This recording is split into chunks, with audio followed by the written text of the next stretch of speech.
जो है अपनी जिम्मेदारी से पीछे हटने वाली बात है। और सारी गलतियों के लिए जिस तरह से जो है कि हम देखते हैं कि संसद में भी यही होता है कि विपक्ष पे सारा जो है ठीकरा फोड़ दिया जाता है।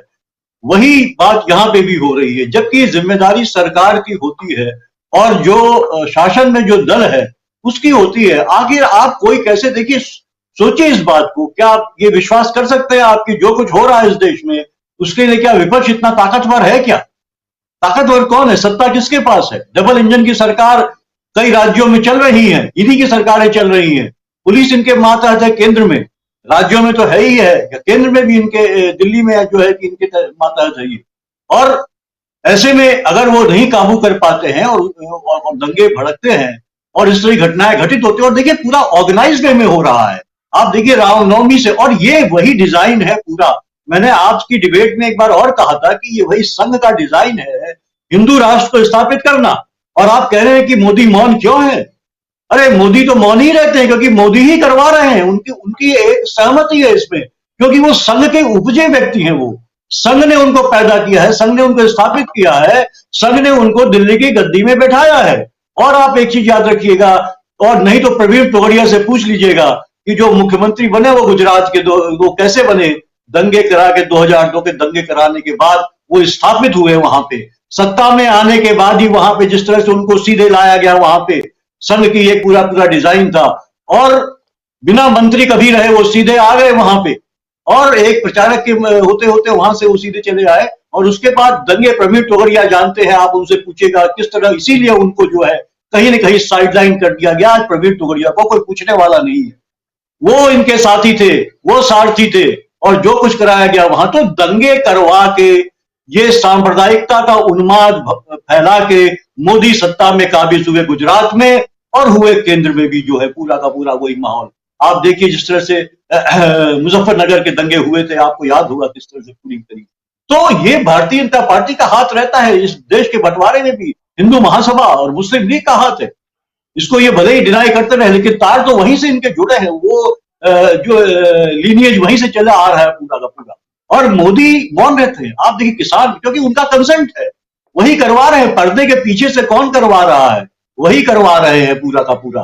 वो एक डिजाइन के तहत चल रहा है पूरा का पूरा खेल। और मोदी, आप देखिए किसान आंदोलन में कितने किसान आंदोलन जो है वो मर गए, किसान मर गए, उसमें एक शब्द निकला उनसे मुंह से, संसद में एक बात कही गई। और जब पूछा उनसे आपके क्या नाम, सत्यपाल मलिक साहब जो गवर्नर है, उन्होंने कहा कि क्या वो मेरे लिए मरे? क्या मैं जिम्मेदार? तो अपनी जिम्मेदारी उन्होंने इस तरह से, जो व्यक्ति हो आप क्या उससे समझते हैं? तो ये उनका कंसेंट है, ये उनका डिजाइन है। इसी के तहत एक तरफ वो पूरा हिंदू राष्ट्र का उनका एक जो है तो चल रहा है, दूसरी तरफ वो जो है इस देश में, देखिए मैं बार बार कहता हूं, आप चाहे आप उत्तर प्रदेश का चुनाव देख लीजिए कि गरीब और गरीबों और गरीबी पैदा कर रहे हैं, एक मुफलिसी पैदा कर रहे हैं, ताकि अनाज वनाज ये दे के, घर और मकान दे के, अध पके अध बने, अध जो भी है उस तरह से करके आप ये दिखाएं कि साहब हम तो गरीबों के जो है मसीहा हैं, और दे रहे हैं। और मिडिल क्लास जो वो मिडिल क्लास, या जो कहिए कि अपर मिडिल क्लास, जो 6 पे कमीशन के बाद से अच्छा खासा जो है वो जो है पैसे वाला हो गया है, वो उसकी बहुत दिक्कतें नहीं है, खाने पीने की, रहने की, घूमने की दिक्कतें नहीं है। उसको जो है ये हिंदुत्व के एजेंडे के तहत जो है उसके दिमागों को इस तरह से चला दिया है, और जो है कि तमाम ओबीसी और दलितों को जो है कि अपने उस अम्ब्रेला में लाके पूरा जो है इस तरह से बहकावे में ले आए हैं। ये इनका हिंदू राष्ट्र का एजेंडा चल रहा है। उधर एक तरफ आप दिखा रहे हैं आप प्रो पुअर पीपुल है, और उसके तहत आप एक अपनी वोट कैच कर रहे हैं उन लोगों का, और धीरे धीरे आप अपने एजेंडे को ले जा रहे हैं। और इसमें मोदी जी तो चुप रहेंगे साहब, वो बोलते कहाँ हैं? वो तो मन की बात करते हैं, क्योंकि मन की बात कौन उनकी है? अब तो जाके रेडियो में बोल देते हैं। और वो जो पब्लिकली किसी पत्रकार से तो कभी वो बातचीत करते नहीं है। वो एक जो है सिलेक्टेड पत्रकार, जो कि जिसको क्वेश्चन दिए जाते हैं वही पूछता है वो, और वो एक सवाल नहीं पूछ सकता अपनी तरफ से। तो वो जो आप देखिए जितने साक्षात्कार मोदी जी के हुए, क्या आपको कभी ऐसा लगा है कि आप एक प्रधानमंत्री से बात कर रहे हैं, या उसकी बात सुन रहे हैं, या आपको कुछ उसकी अच्छी बातें सुनाई दे रही है? वो पूरा का पूरा मैनेज जिस तरह से चीजें चल रही है उसके तहत है। और सब तो भयानक स्थिति ये है कि मतलब आप खुलेआम जो है इस तरह की घटनाएं को जो है कि अंजाम दे रहे हैं। आज देखिए, आज जो है दिल्ली के पुलिस कमिश्नर जो है राकेश अस्थाना भी आपको पता है किस तरह से बनाए गए हैं कमिश्नर, यहाँ बनाए गए हैं जिस तरह से, जो है मोदी के खास आदमी रहे हैं। और वो किस तरह से जब पूरी थूथू हो गई कि आप एक समुदाय विशेष के लोगों को ही गिरफ्तार किया जा रहा है, तब आज वो प्रेस कॉन्फ्रेंस करने आए कि हम तो साहब सब कुछ खंगाल रहे हैं, सीसीटीवी पूरी इन्वेस्टिगेशन हो रहे हैं और ऐसा नहीं है, जो भी दोषी होगा उसको पकड़ेंगे। अरे साहब अभी कब तक पकड़ेंगे आप उनको, कब आपका इन्वेस्टिगेशन होगा? तो और पुलिस कह रहे थे बंदोबस्त, कहा गया कि साहब पूरा बंदोबस्त था, जब परमिशन ही नहीं दी गई, बाद में ये बात है कि साहब परमिशन नहीं दी गई थी, फिर कैसे निकल गया? और हथियारबंद जुलूस कैसे निकल गया? फिर पुलिस वहां क्या कर रही थी? हथियार जो है लहराए जा रहे थे वहां पे, आपने देखा होगा तमाम वीडियोस थे वहां पे। तो ये देखिए सरकार बिल्कुल, मैं तो कहूंगा साहब कि आप बिल्कुल जो भी नैतिकता है वो खो चुकी है पूरी तरीके से। ये एक ब्रूट मेजोरिटी वाली सरकार है जो अपना जो है हिसाब से काम कर रही है। इसको ना जनता, इसको वोट मिल रहे हैं, इसकी झोली में वोट आ रहे हैं, ये जीत के आ रही है। इसको इसके लिए वही मतलब रखता है, सत्ता में आए और अपने हिसाब से अपना एजेंडा लागू कर रही है। इसको ना तो इंटरनेशनल ओपिनियन की कोई तरजीह है इनको, न उसका कोई महत्व है इनके लिए। उसको तो एक मिनट कह देते हैं कि साजिश है देश के खिलाफ। आप देखिए जो लोग बात करते हैं कि साहब ये आप जो विदेश में आप जो लोग बात करते हैं कि साहब क्या हो रहा है भारत में, उनको ले कह देते हैं कि इनका एक एजेंडा है, ये फॉरेन ताकतें हैं जो इस देश को डिस्टेबलाइज करना चाहती हैं जो है। तो वो इस तरह की चीजों को नैरेटिव गढ़ लेते हैं। तो पूरी तरीके से मुझे लगता है कि आप ये बहुत भयंकर स्थिति में हम पहुंच गए हैं। और इसके लिए कहीं ना कहीं जो नड्डा, अब देखिए सम्राट को नहीं दोष गुसाई वाली जो बात कही नड्डा जी ने, दरअसल तुलसीदास जी ने कहा था ऐसे ही लोगों के लिए कि ये लोग अपने ऊपर कोई दोष नहीं लेते हैं। मतलब आप इतने सामर्थ्यवान होते हैं, इससे ताकतवर होते हैं कि कोई इनको ब्लेम करने से डरता है। सारा दोष जो है वो गरीब पे आ जाता है, जो आदमी जो कमजोर होता है उस पर दोष आ जाता है।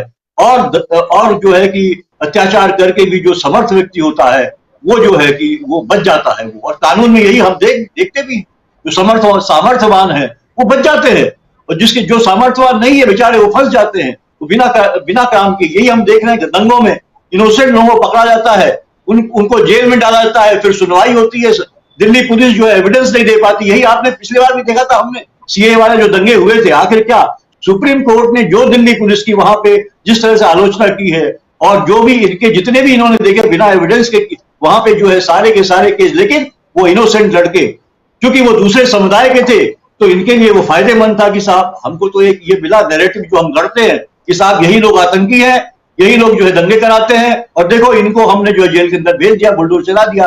आप देखिए आज एक और खबर आई है, छतरपुर में एक पुजारी जी है, वो जो है वो प्रवचन भी करते हैं। उन्होंने क्या कहा है, लोगों से कहा, वहां जो भी आए थे भक्त लोग, तथाकथित भक्त, मैं तो ना तो ऐसे कथावाचकों को मानता हूं, ये न ऐसे भक्तों को मानता हूं। वो नशे की, अफीम का नशा जैसे होता है, धर्म का नशा इन लोगों को है। वो उनको कहते हैं कि आप लोग बुलडोजर लीजिए और जो पत्थर चला रहे हैं उनको जो है कि उनके घर जो है बुलडोजर चला दीजिए। मतलब आप ऐसा आह्वान कर रहे हैं कि आप हिंदुओं, आप लोग जागरूक हो जाओ। अरे जागरूक किसने हो जाओ? अरे जागरूक हो जाओ कि आप इस देश को बर्बाद होने की तरफ मत ले जाओ, इसके लिए जागरूक हो जाओ, देश को बचा लो। जिस तरह सरकारें, जो भारतीय जनता पार्टी की सरकारें देश को बर्बाद कर रही है, हर राज्य को आप देखिए कितना करोड़ का कर्जा हो गया इस देश पे, ये कोई सवाल उठाता है क्या? कोई मीडिया वाला ये उठाता है? मोदी जी ने कितना करोड़ इस देश पे कर्जा करवा लिया है, इस पे सवाल क्यों नहीं उठता है? आप जो है कि नेहरू म्यूजियम आपने बदल दिया, नेहरू म्यूजियम बदल दिया सिर्फ इसलिए अपने अहम को तुष्ट करने के लिए। एक तो आपके नेहरू के नाम को आप खत्म कर दे, दूसरा अपनी पूरी चीजें वहां पे अब जीते जी अपनी स्मृतियां वहां लगवा दे आप। मतलब हास्यास्पद है। आप अपने नाम का स्टेडियम बनवा रहे हैं, आप जो है सेंट्रल विस्टा बनवा रहे हैं 20,000 करोड़ रुपया। ये बर्बादी नहीं है तो क्या है? सवाल इस पे क्यों नहीं उठ रहे हैं? जनता क्यों मौन है? मैं तो कहूंगा, आपने कहा मोदी क्यों मौन है, मैं कहूंगा जनता क्यों मौन है इस पे, विपक्ष क्यों मौन है इस पे? सवाल उठाए जाए। अभी एक रिपोर्ट थी, मेरे ख्याल से शायद अभी की है कि नहीं है, कि नीति आयोग ने ये कहा है, खुद नीति आयोग ने कहा है कि 70 साल में ऐसी आर्थिक हालात कभी नहीं हुए जो अभी हुए हैं। कोई यहां इन्वेस्ट नहीं कर रहा है, कोई कंपनियां पैसा नहीं लगा रही है, पैसा दे नहीं रही है, हालात बहुत गंभीर है। अगर ये सही रिपोर्ट है जो आज दिखाई दी है तो निश्चित रूप से ये बहुत बहुत चिंता की विषय है। इसमें सवाल होना चाहिए, ये दंगे करा के क्या आप पोलराइज करके आप सत्ता में आना चाहते हैं? किस लिए? हिंदू राष्ट्र कहां ले जाएगा आपको? आप पाकिस्तान को देख लो, आप जो है दूसरे इस्लामिक कंट्रीज को देख लो, वो कहां खड़े हैं। आप जरा देखिए, आपके सामने सारे साक्ष्य हैं। हमने तो लैटिन अमेरिका भी देखा। हम कहते थे, हम कुछ पत्रकार लोग ये कहते थे, जिस समय जो है कि मनमोहन सिंह लेके आए थे, ग्लोबलाइजेशन का दौर चला था, और जिस तरह से जो है आप जो है कि बाजार, उन्मुक्त बाजार का सिद्धांत लेके आए थे पूरी तरीके से, हमने प्राइवेटाइजेशन की शुरुआत हो गई थी, तो कुछ जो पत्रकार थे वो यही कहते थे कि आप लैटिन अमेरिका हमारे सामने आप देख लीजिए। पहले वर्ल्ड बैंक ने लैटिन अमेरिका में खेला, उन्होंने जो है कि ईस्ट एशिया में खेला, पूंजी का खेल खेला गया। अब वो एशिया में आ रहा है और भारत उसका शिकार होने जा रहा है, और वही स्थिति बनी। लैटिन अमेरिकन देश का बर्बादी हो गई पूरी की पूरी जो है।